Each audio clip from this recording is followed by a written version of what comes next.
Welcome back to Hard. We're seeing a trend, I'd say, Republican men behaving badly. In fact, they're talking exactly the way they did in the 4 years leading up to their 2012 election disaster. Apparently losing a presidential election, Senate and House seats hasn't dissuaded some Republicans from putting their worst feet forward. Take Chuck Hagel's confirmation hearing, some of which we've been talked about already tonight, and Secretary of State Hillary Clinton's hearing over the killings in Benghazi. Let's listen to another exchange between Hagel and, in this case, South Carolina's Senator Lindsey Graham. Name one person, in your opinion, who's intimidated by the Israeli lobby in the United States Senate. Well, first... Name one. I don't know. Well, why would you say it? I didn't have in mind a specific person. Do you agree it's a provocative statement? That I can't think of a more provocative thing to say about the relationship between the United States and Israel and the Senate or the Congress than what you said. Name one dumb thing we've been goaded into doing because of the pressure from the Israeli or Jewish lobby. Well, the freshman Republican Ted Cruz of Texas, the new kid on the block, wanted to get his camera time. Let's watch Cruz in action. In a speech on the floor of the Senate, you referred to Israel's military campaign against the terrorist group Hezbollah as a, quote, sickening slaughter. Now, I would suggest the characterizations. Do you think it's right that Israel was committing a, quote, sickening slaughter, as you said on the floor of the Senate?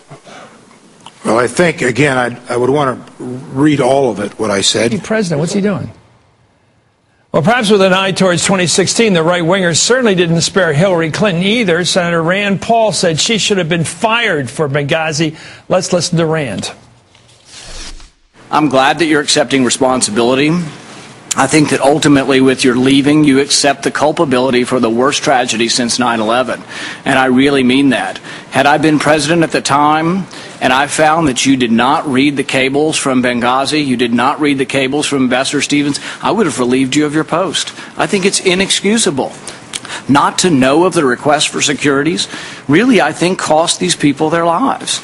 It was particularly sweet there, if you notice how he suggested she was resigning under pressure, that she was quitting the job because of Benghazi, even though for months, if not years, she said she intended to serve one presidential term as Secretary of State. So that was a totally dishonest remark. And you're talking about Republicans rebranding themselves after their big defeat in 2012. It doesn't seem as if these guys got the memo. With me right now to discuss it, Robert Costa, Washington editor for the National Review, and Sam Stein, who's a political editor for the Huffington Post. Robert, how would you rate those performances? I think these are Republicans asking tough questions at a congressional hearing. This is not a big story. These are congressional hearings, not a cocktail party. They should be tough questions. I don't understand the outrage about questions for someone who's going to be running the Pentagon. Sam? Well, I slightly disagree with Robert. Actually, it's funny because some of these questions did produce interesting illustrative answers. For instance, when Ron Johnson got Hillary Clinton to say, what difference does it make about the attack in Benghazi? What does make a difference? The problem I found with these questions was that they ended up stepping on the news. They became so demonstrative. They became so theatrical with how they were asking these questions to the people at the hearings that they ended up stealing the spotlight from the answers themselves. And I thought that did sort of a disservice in some respects to the questioning. But is it the real story here the theater of the questions, or is it Hagel's fumbling performance? I think it's the latter. I think Hagel had just a dismal performance at that hearing. Did he seem competent to run the Pentagon? There were a lot of questions even among Democrats after that hearing, whether he's ready. Well, I don't disagree with that. I think Hagel had a really poor performance. And I think what I'm saying is that for these senators, if you looked at what Ted Cruz was asking about, association with an Israeli diplomat that basically 99.9% of the country's never heard of, what was the point of that? He ended up actually stepping on Hagel's bad day by taking some of the spotlight away from him. Let's go after some of the questioning, because I disagree with you and I agree with you. I'm stronger than you on this one. Not surprised about that. What? So I'm not surprised you agree. Oh, is that sarcasm? Okay, let's talk about Lindsey Graham. When you ask a guy who's your tester, who had already recanted his argument about the power of the Israeli lobby, obviously is an enormously influential lobby, like the NRA or any lobby, heavily funded, heavily activated, a lot of strong people with strong minds. Everyone knows they're influential. That's why they're there. That's why AIPAC is there, to be influential. To say which senator do you know that was bought by them, controlled by them, intimidated by them, obviously there's no answer to that question. So what was the purpose of that exchange? What I would submit here is that it wasn't an interview. It wasn't even an interrogation. It was almost like a Star Chamber attempt to try to incriminate the guy. In other words, there is no right answer to that question. Had he named a name of somebody come up to him and said, you know, I was going to vote for that thing, I chose the other way because what's his name got to me and said I better not. If somebody had said that to him and he had given the name, he'd have been dead in these hearings. So I'm just saying what the questions were along the lines of, have you stopped beating your wife? There was no informative answer. They were not inquisitive. You're calling this a McCarthy hearing, a Star Chamber. But let me ask you a question. You think when Democratic senators met with Hagel behind the scenes, they weren't asking about his comments about the they're asking. By the way, they got the answers. They got the answers. But I believe what happened is this guy was walked on the plank. He was told by McCain and Lindsey, we're satisfied with your answers. And that's all the words that come out of the preliminary discussions. They got him in and they jumped him. Ironically, for theatrical purposes. Ironically, if he had been given truth serum, Chuck Hagel could have pointed to himself as someone who had been influenced by the Israeli lobby, because a lot of his previous statements he had to walk back. He had said, this wasn't, I didn't mean what I said, and that was,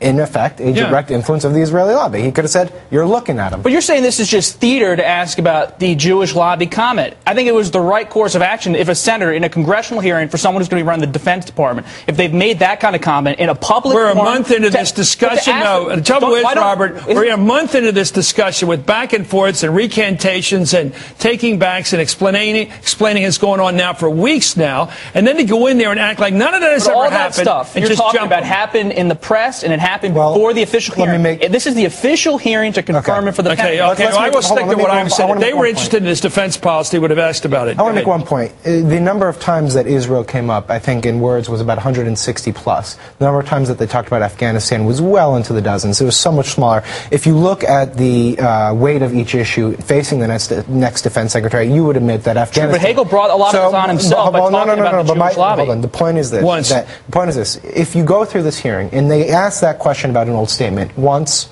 fine. Twice, okay. 3 times. But it became so repetitive that it looked like a lot of these Republican senators were there to score a political point. And maybe that's what they wanted to do. Maybe they wanted to get a clip on TV. But this isn't a classroom discussion. They have to drill hard on that issue. What was the point of Senator Rand Paul saying in the tape we just showed that Hillary was basically being run out of the State Department because of what happened to Benghazi? What's wrong with asking tough questions about Benghazi? No, it was an assertion. It wasn't a question. He said she'd been run out. She's quitting because of this. Well, doesn't he have a right as a U.S. Senator to make an assertion about Benghazi? About her handling? Is it a dishonest statement that she's leaving the office of Secretary of State? That could be your opinion, but he's allowed to have an opinion as well. That's an opinion? No, it's not a dishonest statement. No, that's your opinion. He's making a statement about Benghazi. Is there any possibility that Hillary Clinton is leaving the State Department because of what happened in Benghazi? Any possibility of that? I don't think so. Well, then why are you saying that's within his right to say so? It's a dishonest statement. He thinks, though. How do you know he thinks so? How do you know he's just not trying to destroy a reputation? That's what I think he was trying to do. Well, he looks at the disaster that was how the State Department handled Libya. And he's saying that Hillary Clinton has a statement. Well, no one knows Hillary's total motivation for the party. Let me just say this. I don't want to get in the Anybody who wants to watch the tape, we'll show it again and again. He basically said Hillary Clinton is leaving the State Department because of what happened in Benghazi. A totally dishonest, scurrilous statement about somebody who served the country for many years. It was an awful thing to do, a cheap shot by not much of a person. And that's a problem, and that is vindictive politics. It's not the role of the Senate to play that part. It was the role of the Senate to ask Hillary Clinton tough questions about what happened in Libya. There wasn't a tough question. Why do you keep going back robotically to this tough question? I'm not going back robotically. It wasn't a question. I'm saying you're pinpointing Rand Paul's comment. Because it was the most egregious example of what I'm talking about here. The mad dog attack on Hillary Clinton, the mad dog attack on Chuck Hagel is extraordinary in Senate history. I have never seen people come on Senate hearings and say yes or no, yes or no, yes or no. You don't talk to fellow senators McCain used to do the same thing to Rumsfeld when Rumsfeld was testifying about Iraq. I'm saying McCain is always combative in these kind of hearings. To say it's just a partisan thing happening right now. No, it wasn't partisan. It was personal, and it was strange. And I'll go into it later in the show. Anyway, thank you, Robert Costa, for defending the indefensible. It's true. Sam Stein, thank you. This is Hardball, the place for politics.